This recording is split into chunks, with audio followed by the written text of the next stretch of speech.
Once again, welcome all student.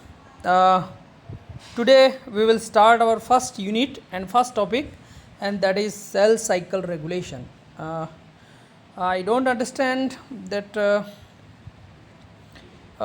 here it is essential to discuss all the process of cell cycle, because you have already studied about the cell cycle and its process, the interphase and M phase, and the whole about the meiosis, mitosis.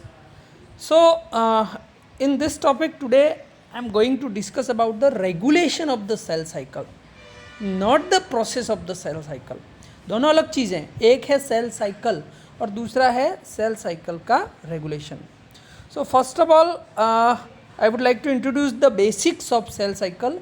As we know that all the multicellular organism divides by the process of mitosis and the germ cell by meiosis. So the four stages of cell cycle are G1 phase, S phase, G2 phase and M phase. इस slide को आप देखिए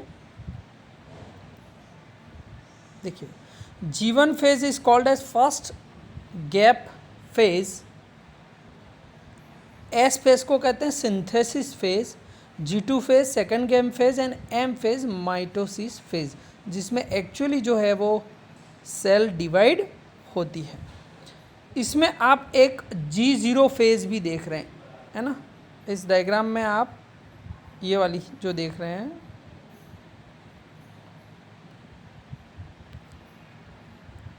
that ये G0 phase. अगर cell अगर cell जो है जो G1 फेज़ में एंटर करे, उससे पहले जो आवश्यक तैयारियां उसमें कोई कमी रह जाए तो क्या होगा कि सेल अरेस्ट हो जाती है, अपना सारा काम रोक लेती है, और उसको कहते हैं G0 फेज़. जब सारा डैमेज, सारी तैयारी कर ली जाती है, तब भी सेल अगली स्टेज में एंटर करती है. कुछ सेल ऐसी होती हैं जो परमानेंट G0 फेज़ में रहती है. आप एनिमल सेल में पढ़ते हो, जैसे सेकेंडरी oocyte है या कुछ नर्व सेल्स हैं, वो परमानेंटली इनएक्टिव रहती है G0 फेज़ में. चलिए अब हम आगे बढ़ते हैं. Our topic is the regulation of cell cycle. So the whole mechanism of cell cycle is controlled by a precise manner and a specific group of proteins.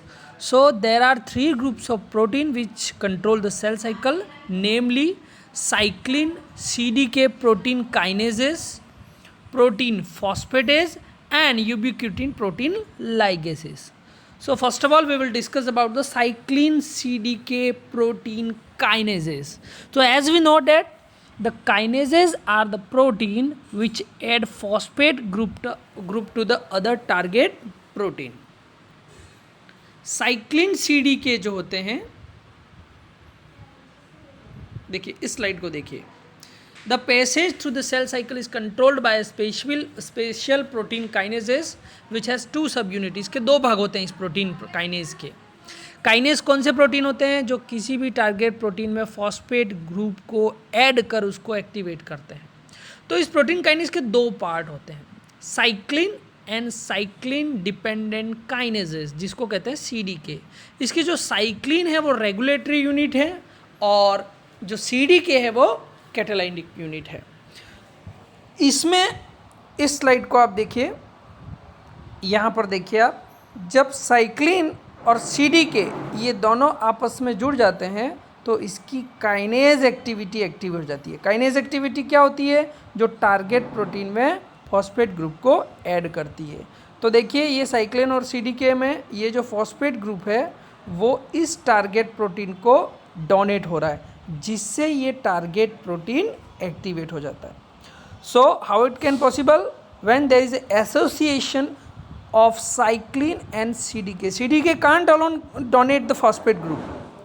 There must be association between cyclin and CDK.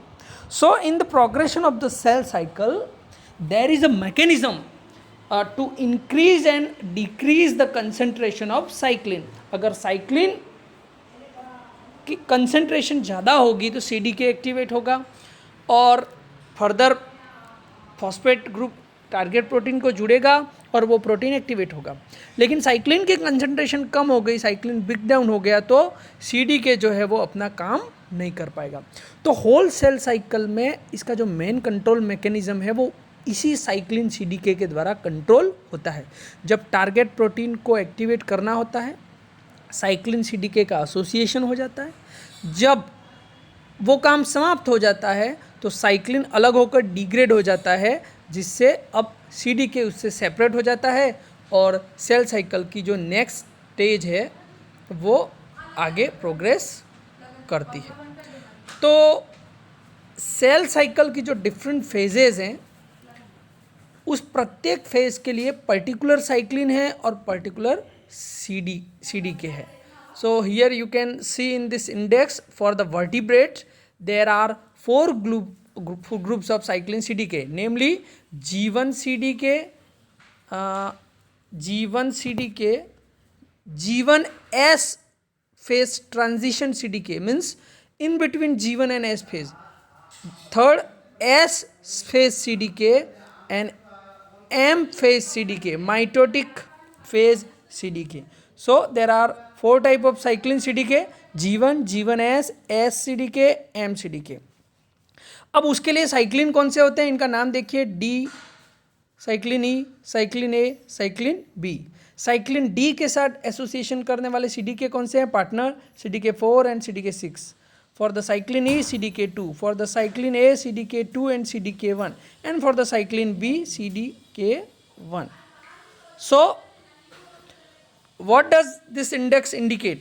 Means for the successful completion of G1 CDK, for the successful completion of G1 CDK, there must be association between cyclin D and CDK4 and CDK6. Take another example. The association of cyclin B and cyclin CDK1 will ensure the progression of M phase CDK. So these are the some examples of the protein cyclin and CDK, their respective partner. You can also see the major cyclin and CDK receptor for the budding yeast Saccharomyces cerevisiae. So the basic concept is that all the stages of the cell cycle progression will ensure by the group of respective cyclin and cyclin CDKs. Now, as we have discussed, there are three type of major protein group which control the cell cycle. Now we will discuss about the second group of protein, that is protein phosphatase. Now what does the phosphatase means? Phosphatase protein वो होता है जो किसी target protein से phosphate समूह को remove कर देता है। अब अगर उस प्रोटीन से फॉस्फेट समूह रिमूव हो गया तो वो प्रोटीन इनएक्टिवेट हो जाएगा। तो एक्चुअली क्या होता है, सेल साइकिल की अलग अलग स्टेज होती है, कहीं प्रोटीन को एक्टिवेट करना होता है, कहीं डीएक्टिवेट करना होता है। तो डीएक्टिवेशन के लिए क्या करेंगे, वहाँ का जो फॉस्फेट ग्रुप है उसको आपको रिमूव करना पड़ेगा। तो इसी कार्य के लिए प्रोटीन फॉस्फेटेज स्पेशल प्रकार के प्रोटीन पाए जाते हैं जो ये काम करते हैं। Now turn to the third group of protein, that is ubiquitin protein ligases. देखिए, ubiquitin protein ligases special protein होते हैं जो किसी भी टारगेट प्रोटीन में यूबिक्विटिन को टैग कर देते हैं, जोड़ देते हैं। और जिस प्रोटीन पर यूबिक्विटिन का टैग लग गया उसका डिग्रेडेशन या नष्ट होना निश्चित है, और उसके लिए एक स्पेशल प्रोटीन का ग्रुप होता है जिसको कहते हैं proteasome. So proteasome is the assembly of small group of protein which ensure the degradation of ubiquitin ligated protein. So in this slide, first of all, we have discussed about the three major group: cyclin CDK, the phosphatase, and the ubiquitin ligases. Now whole the entire group of protein functions, how it functions, and when it activated in different stages of cell cycle, we will further discuss in next slide. So look at this slide. this slide. G1 cyclin CDK. What is the role of G1 cyclin CDK? It prepares cell for the S phase. G1 के बाद जो अगली stage आती है वो S phase आती है. तो G1 cyclin CDK जो है वो सेल को प्रिपेयर करती है S फेज के लिए.